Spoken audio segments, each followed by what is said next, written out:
All you see is for you and I. In your dreams, through the nights, every moment that passes by, look to the heavens, hands spread wide, thanking Allah the Most High. There is no God but Allah. Bismillahir Rahmanir Rahim. Assalamu alaikum wa rahmatullahi wa barakatuh. I welcome you all to this program, iTeens World, with another episode, Empathy and Sympathy. And I have here young guests that will introduce themselves and we will start the program. Assalamu alaikum wa rahmatullahi wa barakatuh. My name is Abdulmateen Yousuf. I'm 17 years old and I'm from India and I'm in year 12. MashaAllah. Assalamu alaikum. My name is Amr Tamsah. I'm in grade 11. I am 16 years of age. I'm from Canada with a Lebanese origin. MashaAllah. Assalamu alaikum. My name is Mohammad Waseem. I'm from Malaysia. I'm 14 years of age and I'm in year 10. 10, MashaAllah. Again, we will talk, more, it's like a discussion where we will facilitate this topic, which is empathy and sympathy, to help acquire skills and discuss further on how in today's time we can apply those moral values that we learn from our religion through the Quran and Sunnah in terms of what empathy and sympathy is and how can we apply it. So I really want you to start by letting the viewers know, what do you think is empathy and sympathy? We should define it first. Yeah. Empathy is when you put yourself in somebody else's shoes. Basically you're feeling what he's feeling because you have had You felt it before. You had a previous experience. So what is sympathy? Sympathy is when you feel sorry for someone but you're not really sure what he's feeling. You just understand them. You have never felt it before, but you just understand them. So can you give me examples of what, from real life? Let's take some example from your school, from your work, from your home.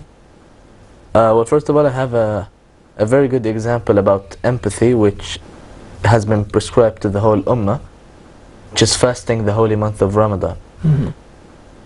In Ramadan we fast for 30 days from dawn until sunset. We're feeling for the people that are always hungry and poor. And the less fortunate, yeah. Yeah. Then, it helps us build this skill. What do you think? For 30 days, does it really? But, do we not have to know about this to actually have this feeling? That's what I'm carrying on from what he said, that people become much more involved in giving sadaqah during the month of Ramadan. Why? Because they know the How feeling you feel, now. the Exactly, feeling of hunger, how your brothers feel when you're hungry.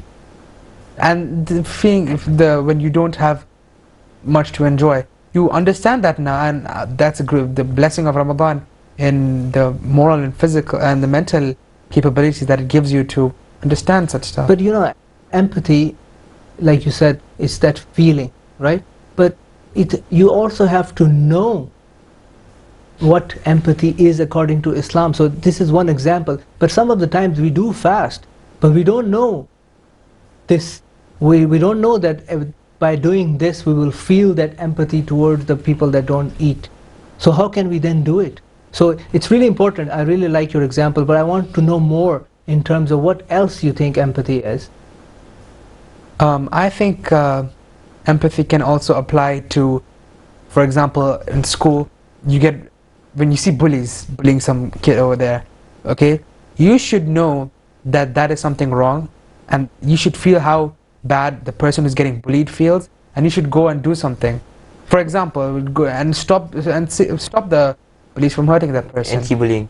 Yeah, anti-bullying, yeah. You can run a campaign. I mean, it's just not getting involved into... In this aspect, yes. In this aspect. But what else do you think? So how does it relate to Islam, like other than, how do you develop this skill? Fasting is a good example of that, because that gives you self-restraint. Yeah, but is there and any respect other thing? for other individuals. And does it mean that fasting only in the month of Ramadan or fasting throughout the year? Well, usually you can fast the 6 days of Shawwal. You can fast on the day of Arafah. Mondays and Thursdays are part and of the Sunnah. And I think the Prophet ﷺ also,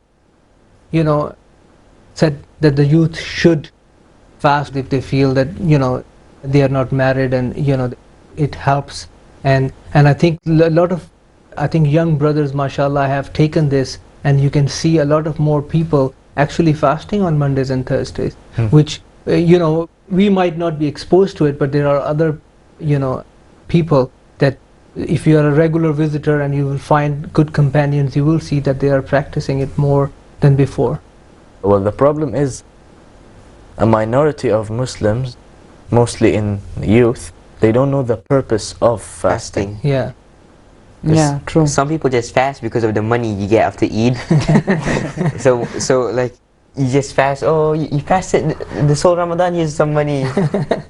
Yeah, that's mostly a cultural thing as well. Yeah. But as well, maybe because everybody's doing the fasting thing.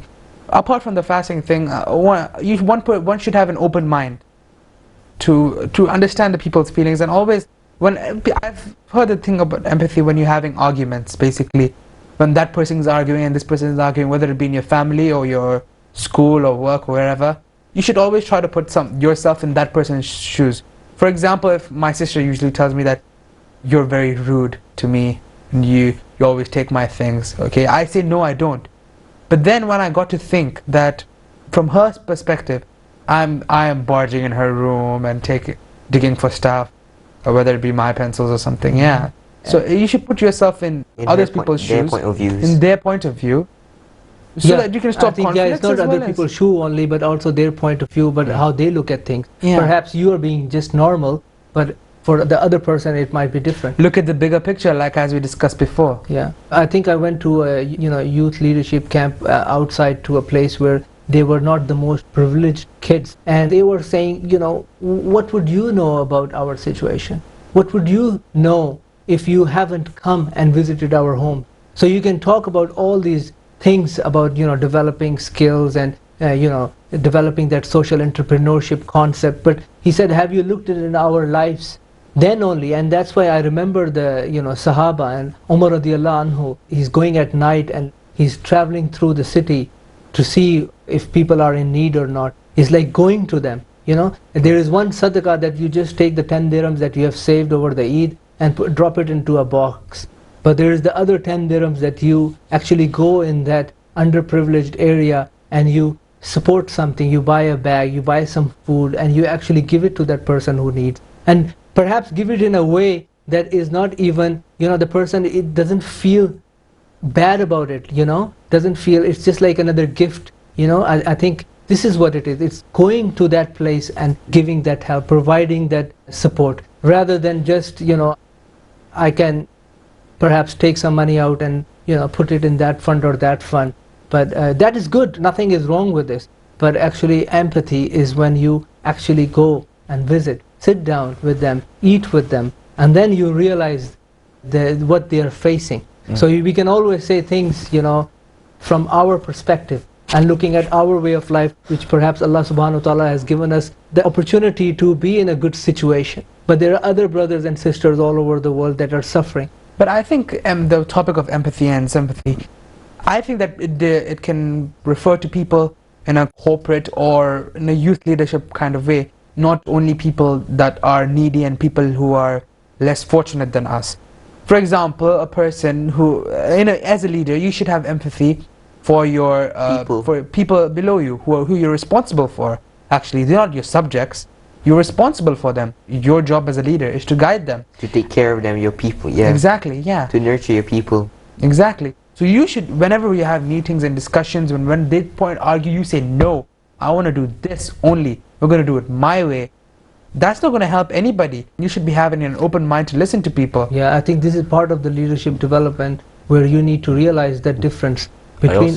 I have a really good story on empathy.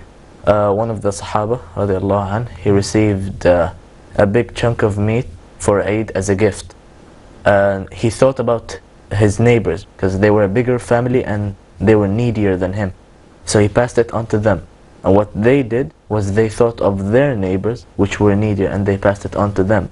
And it said that the big chunk of meat was passed, like it changed hands 7 times before it returned to the first person. Subhanallah, Yeah, that's caring for the others for yourself. That's again in a hadith that a true Muslim is not a Muslim unless he he loves for his brother what he loves for himself. Yeah, subhanAllah. But again, we have to remember that all this empathy we are doing is part of our moral foundations, the ethics, the Islam. We're doing it for Allah subhanahu wa ta'ala, and He's the one who guides people hard to do the good. And inshallah, I think, this is one of the things. There are many other stories that we can relate to, and we might have heard, or we might have even experienced that relate to.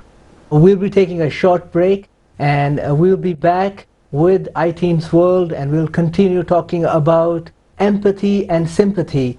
Look to the heavens, hands spread wide, thanking Allah the High. There is no God but Allah. Assalamu alaikum wa rahmatullah. Welcome back to iTeens World, and we are discussing today empathy and sympathy. And we were just hearing a wonderful story from Abdulmateen, and we'll continue with some real life examples on empathy and sympathy. We talked about empathy, and we will now focus a little bit about sympathy. Brother Waseem, do you have any real life encounters, stories about sympathy? Sympathy, I think, I've seen this guy in Canada, and what he does is basically he helps students to go to university. And once the university is done, he will say, okay, you owe me this much amount, I have paid this 4 years for you, now go and find another student and help him. So this is like Continuing type of charity. Continuous charity. But I don't know if it fits into sympathy or empathy. But what do you think? It really depends on the situation of the person. Yes. For example, you said... No, of course, he looks at students that cannot afford college education. Then it falls in sympathy. Yes. Yeah, but when he was younger and he could not afford it, then he felt the trouble. So it's going to be empathy. Sense it's an empathy. Yeah, that's a very so good way to look at if you feel it, then it's an empathy. If you just understand it, but you've never felt it before, that's sympathy. It's the same thing as sponsoring an orphan. Yeah, it's the same thing as taking the 10 dirhams and putting it without feeling anything. And that's why in our deen it's encouraged to go and visit the needy and help them there with them. When you are there, of course you haven't experienced, but you are there, you might experience what they are going through. It may not be same as themselves, but you will have to a certain degree. Yeah, and you will build that relation, subhanAllah. Again, going out from the perspective of only needy people, we can say that sympathy part of leadership in an organization or as a youth leader is like, for example, if a person has had a tragedy, somebody has loved one has had something happen to him, you should have the sympathy as a leader to not burden him with work or stuff like that in his time of mourning, or just normally. You should, as a leader, know a person's limitations, and you can't burden them with things that they can't do. I think that's an important aspect. For example, I worked with Mohammad. I burdened him with a lot of stuff, and then I realized later on that this is too much. Buy me food later. That was true. Another example is one of the renowned preachers from Africa, and he did a lot of community work, and he just passed away in August. Allah may forgive him and give him paradise. He did a lot of work, but how did he start? He was in his youth, and he saw some laborers working in the Middle East. The sun is very hot and summer times, and he basically looked at these guys working in super hot climate, and he just felt sorry. So he went and he brought some cold water bottles. He was in grade 9 or 10, and he just shared that water with him. And this was the starting of his journey toward becoming the biggest da'i in Africa. But what he did, he didn't stay there. He actually went to Africa. This is, I think, you have to experience it. You have to be part of it. So sympathy is not just from here, you know what, other people are doing it, so I don't need to do it. I think youth need to take that initiative. Do it. Having an open mind, other than through the random internet and the stuff that we're usually involved in, I think we should have an open mind to the world and take in account of what's happening around us, people that are there around us, the circumstances that they're facing, the possibility of us somehow, anyhow helping them. For the same example that you said, water, I remember once my mother she made a milkshake with a big bottle, and I had to go give it out to these workers who were sweeping the park. It felt really good after that, and I still remember to this day. And whenever, especially in the heat that we face in Dubai over here, I always have the initiative of giving water to people, because it really is a big sadaqah, and that's what you can see many houses over here. They have their water fountains outside, so that anybody who is thirsty can come and drink water. I think that's a great example of having sympathy for the less fortunate among us. Not only do you get hasanat for doing so, but you also feel good about it. True, exactly. Then it's going to give you initiative to carry on the good. To make you better as a person, rather than just... I mean, again, we do it for the sake of Allah, and we pray that Allah subhanahu wa ta'ala accepts it from us. And proper intention. Yeah, proper intention for everything. All these things we are discussing, we do it for the sake of Allah, and we want to make sure that our intention is very clear at all times. And yes, there is one thing that you feel good, but it's the other thing is that who is now benefiting? It's you, and it's Allah subhanahu wa ta'ala is happy from you. And what are we living for? We're living for the pleasure of Allah subhanahu wa ta'ala. So yes, again, I really appreciate these stories. I think there can be more added to the topic, but one thing is, we need to really work toward building that skill. Why? Because we do feel that there are millions of people in the world that don't have food, they don't have electricity, they don't have water.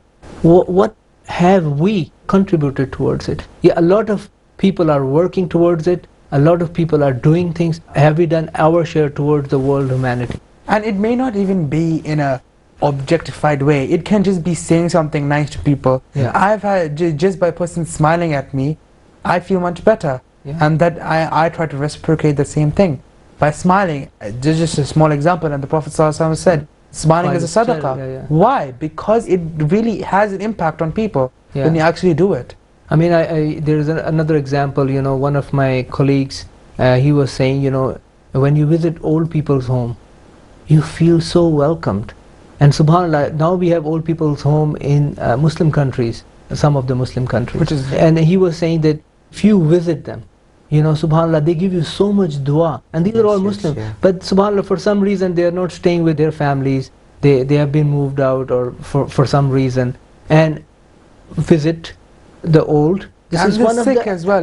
Manners and etiquettes of our religion. Visit the sick. I mean, they arrange visits for school children to go and visit during Eid times. I remember gifts. When I was sick a couple of years ago and had to spend around 2 months in the hospital. When people came to visit, it really is something. I mean, there's no word to describe it. My entire day I used to sit in my bed because I couldn't move because of all these wires attached to me and all these tubes filling with saline water and whatever that is there. Okay, your day really brightens up when somebody comes. That's an important fact that I think we need to encourage among youth as well as other people. Yeah, Muhim, I think Malaysia and Indonesia, mashallah, they are doing a lot of projects for wells, because a lot of people don't have that water supply. Do you have come across certain projects? I've never heard of this. Yeah? If you could tell me more, that'd be nice. Yeah. One of the brothers is from Singapore, and he builds wells. And they do a lot of work in Africa, but they're recently doing in that area. So I'm not sure, maybe it's the Indonesian... Honestly, I don't know much about Malaysia because I've lived here for all my life. So anything in Malaysia is like, that's not me. So you know more about the Middle East than Malaysia? Yes, because it's my life here. I spent my whole life here. MashaAllah. So you can give some examples upon some of the sympathy acts that you've seen around here? Honestly, when I was a child, I had a friend who lost his cat, and his cat just wandered off, and a car just came in and killed it. Yeah. So then he called me. I was like 6 or 7, somewhere there. He called me to tell me about the story. With tears in his eyes, you could feel his sadness. Okay, my cat died and all this. And then my reply to him was, so tomorrow you're not coming for football? I had no sympathy for him. I was a bad friend. We all know cats weren't loyal. No, I think we need to learn from other people's lives that have changed because of someone's empathy and sympathy. Yeah, basically caring more about others than just yourself. Yeah. What do you think is more important, empathy or sympathy? I think empathy. What do you think? I think empathy. I think it both of them depends are. on And each situation Yeah. is unique. Because you won't have that empathy unless you because faced it. yeah, until you have But then it experienced is really interconnected, empathy and sympathy. It's Because if you don't have empathy, how can you have sympathy then? yeah. But again, at the end, it's for the intention, for the sake of Allah, for the pleasure of Allah subhanahu wa ta'ala. So we need to keep this as a reminder to ourselves when we do these acts that will perhaps make us better leaders. Because if you look at the companions of the Prophet sallallahu alaihi wasallam, and we look at the governments they were running, the leadership of these people, and how they showed empathy and sympathy, even being the leaders of the biggest empires, they had that empathy and sympathy towards their people. And it can be people that was actually questioning their leadership, and they were so nice and humble, and that had the humility and the empathy and sympathy that there should be no one. I think Hazrat Umar radiallahu anhu said something about, do you remember this quote? Oh yes, if an animal had died in Iraq, I would feel responsible for it. And the people said, why, oh Amir al-Mu'mineen, that is so far away? But he said, that's still my land. Yeah. And that too, that's an animal. Imagine how much care he had for his people. And the same thing that goes, remember the story of Battle of Badr? Before the Battle of Badr, the Prophet ﷺ prayed so much to Allah to make his battle successful. And that is how much worry he had for his people. And at the end of the day, it did pay off. I really think as a leader, sympathy and empathy is a very important aspect. Because if you don't understand the view of your people, then you won't because at the end of the day, you won't make life better for them. Yeah, because you don't really know what they're going through. So if you know what they're going through, then you know how to fix the Yeah, the people issues. are not robots, okay, yeah. I remember during the time of the Prophet, it was in a fight, in a battle. I don't remember which battle, but it was generally spoken for all the upcoming battle that they would not harm any old man, they would not harm any woman, they would not harm any children, Yeah, the guidelines, and they would not harm any trees. Like they had sympathy especially for The other people, non-humans. yeah. The Plants. war is not just going and rampaging against some people. Yeah. Subhanallah. Thank you very much. Thank Allah Thank subhanahu you. wa ta'ala for giving us the opportunity to discuss this subject. It was very interesting thoughts, some good stories to share. Thank you, brother. And, thank you, Jazakallah Khair. And I would like to thank you viewers for watching the program iTeens World, and our topic today was empathy and sympathy. I hope there were some learning outcomes from today's program, and I wish inshallah we'll continue with more episodes where we can actually see these skills that we are acquiring, the knowledge we're acquiring, putting it into real practice. And inshallah, until next time, assalamu alaikum wa rahmatullahi wa barakatuh. Through the window, realize all you see is for you and I. In your dreams, through the nights, every moment that passes by, look to the heavens, hands spread wide, thanking Allah the Most High. There is no God but Allah, Muhammad is His messenger.